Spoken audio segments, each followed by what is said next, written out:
Neno la Mungu katika Mithali 4:23 linasema, linda sana moyo wako kuliko vyote ulindavyo, maana huko ndiko zitokako chemchemi za uzima. Moyo wako ama nafsi yako ni sehemu ambako kunatokea uzima wako.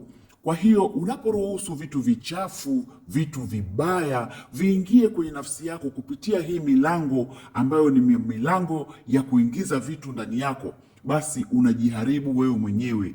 Unapofungua mlango wa macho yako, unaporuhusu mlango wa masikio yako, unaporuhusu mlango wa mwili wako kutumika kuingiza vitu vichafu katika nafsi yako, unajiharibu na kujimaliza wewe mwenyewe. Ndipo sana neno la Mungu linasema, linda sana, usiruhusu vitu vibaya, usiruhusu vitu vichafu, usiruhusu vitu visivyofaa, usiruhusu vitu hasi. Vinakuchafua na kukumaliza wewe mwenyewe, vinaharibu ile chemchemi inayotoa uzima ndani yako. Kwa hiyo kataa kuwa dampo la vitu vichafu, kataa kuwa jalala la vitu visivyofaa, ulinde uzima wako.